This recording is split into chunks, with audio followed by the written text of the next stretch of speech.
Saudara-saudari, marilah kita mendengarkan renungan dengan judul Bagaimana Menyikapi Nafsu Penghakiman? Yang berdasarkan pada Injil Yohanes bab 8 ayat 6b dan 7. Tetapi Yesus membungkuk, lalu menulis dengan jarinya di tanah. Dan ketika mereka terus-menerus bertanya kepadanya, ia pun bangkit berdiri, lalu berkata kepada mereka, "Barang siapa di antara kamu tidak berdosa, hendaklah ia yang pertama melempar batu kepada perempuan itu." Dalam nama Bapa dan Putra dan Roh Kudus. Amin. Saudara-saudari terkasih dalam nama Tuhan Yesus Kristus. Saat pagi-pagi benar, Yesus berada lagi di bait Allah dan seluruh rakyat datang kepadanya. Ia duduk dan mengajar mereka. Maka ahli-ahli Taurat dan orang-orang Farisi membawa kepadanya seorang perempuan yang kedapatan berbuat zina. Mereka menempatkan perempuan itu di tengah-tengah, lalu berkata kepada Yesus, "Rabi, perempuan ini tertangkap basah ketika ia sedang berbuat zina. Musa dalam hukum Taurat memerintahkan kita untuk melempari perempuan-perempuan yang demikian. Apakah pendapatmu tentang hal itu?" Mereka mengatakan hal itu untuk mencobai dia, supaya mereka memperoleh sesuatu untuk menyalahkannya. Tetapi Yesus membungkuk, lalu menulis dengan jarinya di tanah. Dan ketika mereka terus-menerus bertanya kepadanya, ia pun bangkit berdiri, lalu berkata kepada mereka, "Barang siapa di antara kamu tidak berdosa, hendaklah ia yang pertama melempar batu kepada perempuan itu." Saudara-saudari terkasih, para ahli Taurat dan orang Farisi tidak menyukai Yesus. Perasaan tidak suka itu begitu mendalam, sehingga apapun perkataan dan tindakan Yesus selalu saja menimbulkan kebencian di hati mereka. Sehari sebelumnya, mereka memerintahkan penjaga untuk menangkap Yesus.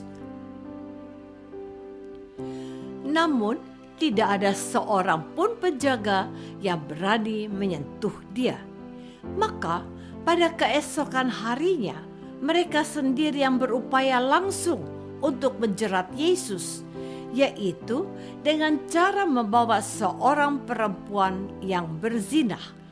Ada bertumpuk-tumpuk nafsu penghakiman dalam diri mereka.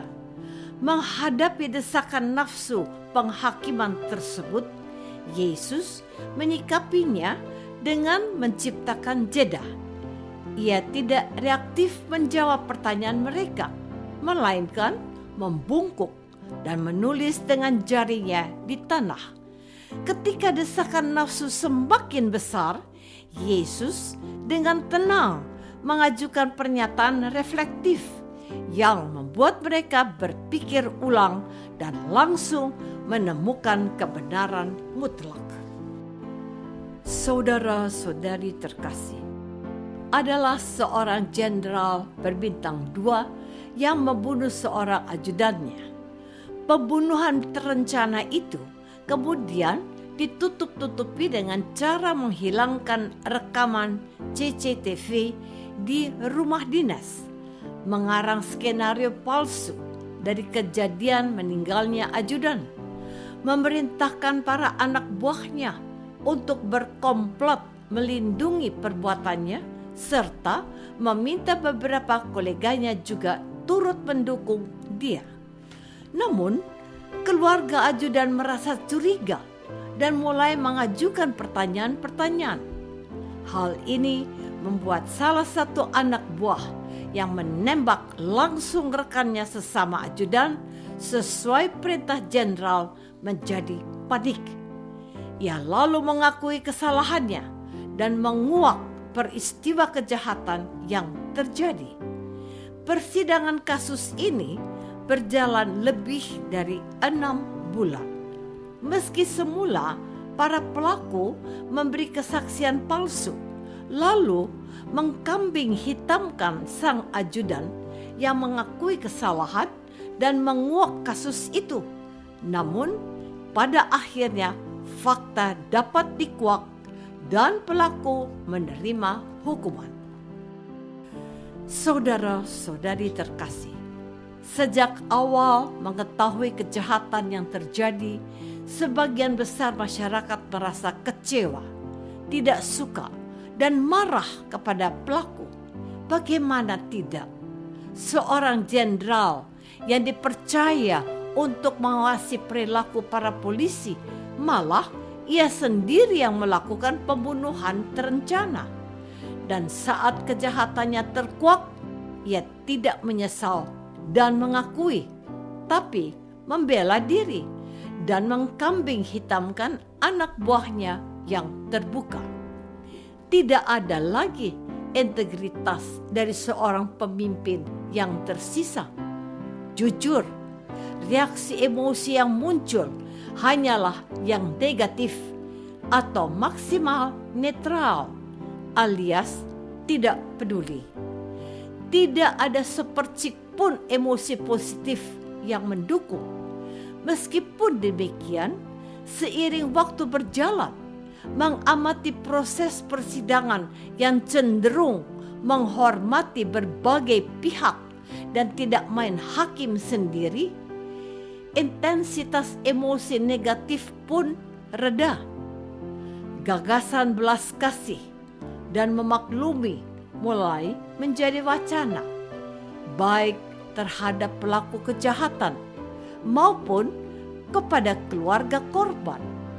Kita memahami keinginan ibu korban agar pembunuh anaknya dihukum seberat-beratnya. Kita juga mengerti pertimbangan dari hukuman yang diajukan jaksa penuntut berdasarkan fakta. Tata cara pengadilan masih terus bergulir. Kita dapat berharap desakan penghakiman akibat luka akan beralih menjadi belas kasihan dari Tuhan. Maukah saya diam berjeda dan pelan-pelan mengendurkan nafsu penghakiman? Marilah kita berdoa.